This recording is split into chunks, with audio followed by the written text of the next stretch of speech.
Hi class, my name is Matt Martino, and today I'm here to expand your knowledge of the merger between Bell South and AT&T, which took place back in 2006. AT&T and Bell Corp's relationship began all the way back in 1997, when Southwestern Bell Corp, or SBC, merged with fellow Baby Bell Pacific Telesis. 2 years later, SBC bought Amertech, and a few years after that, in 2005, it bought its parent company, Massachusetts Bell.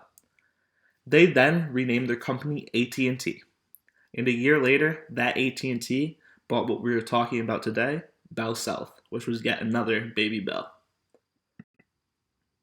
So by expanding like this, AT&T got what they needed. SBC aggressively expanded their turf of its regional Bell siblings, who themselves were grappling for ways to move beyond their own borders. To recap, what we all know now as AT&T is a merger of the following companies: SBC, Southwestern Bell, Pacific Telesis, SNET, Amertech, and Bell South. After negotiations ranging from $50 billion to $90 billion, the final bid for Bell South by AT&T was $67 billion.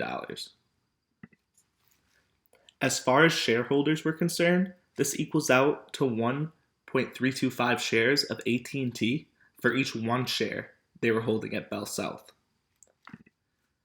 Before Bell South's closing on March 3rd of 2006, its shares were selling at $37.09 at a 17.9% premium.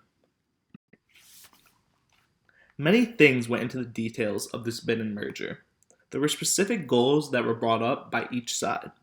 The advantage AT&T brought forth was they could offer advanced options to the customers that many other companies weren't yet up to speed with.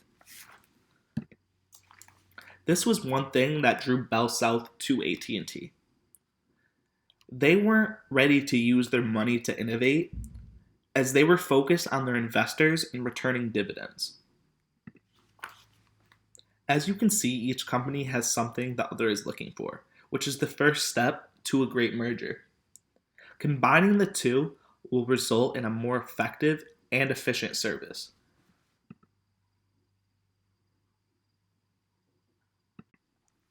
Upon the merger, the overall financial environment in 2006 wasn't up to par.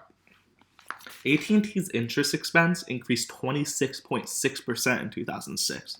This increase was due to recording a full year of interest expense on AT&T's outstanding debt, which, as you can see, could cause some numbers to fluctuate. Interest income also decreased by 1.6%. This decrease was due to lower average balance in 2006 on the shareholders' loan to AT&T Mobility. After the mergers and financial frustrations in 2006, AT&T's plan was simple. In 2007, they started declining the sales of traditional home phone lines. As you can imagine, this got a lot of clientele to switch over to AT&T.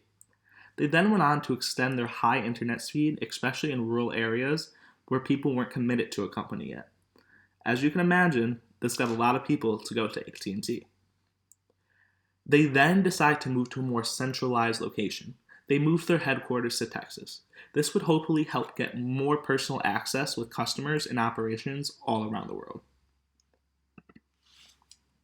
Between small changes as these and the merger of Bell South, AT&T's stock began to rise. In 2006, their initial goal was to transfer Bell South and AT&T to wireless. They hoped to gain more technology and have better access to resources and better productivity. Flashback to today, and that goal is met. Wireless technology is the new norm, and all of the biggest cellular companies have transformed to meet these standards of society. And yes, AT&T is now one of the largest telecommunication companies in the entire nation. As far as COVID-19's effect on AT&T, it affected the company much as it affected many of the companies around the nation. Its stock decreased by 24% between March 8th and March 24th, which was the time period where we were learning what implements that this virus might take on this country. And according to Forbes, the trends from the crisis in 2008 predict that AT&T is likely to come back at a reasonable rate. The performance will be slow in the beginning as the crisis starts to wind down, but should pick up as we learn that AT&T has the money to do so. As of December 31st, 2019, AT&T reported about $12 billion in cash on hand. The company also has the ability to tap into a fully committed $15 billion revolving credit facility. So this means that AT&T was generally ready for a crisis as this and has the cash to cooperate and grow from this. The company then goes on to state that they have no need or plan to use it within this year, although AT&T expects to continue to pay quarterly dividend to shareholders, which the dividends will be payable on May 1st.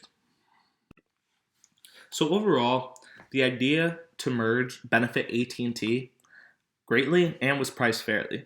Ideas and resources from both companies were able to come together and create something bigger and better. And we know this now as the great AT&T. Thank you guys for listening.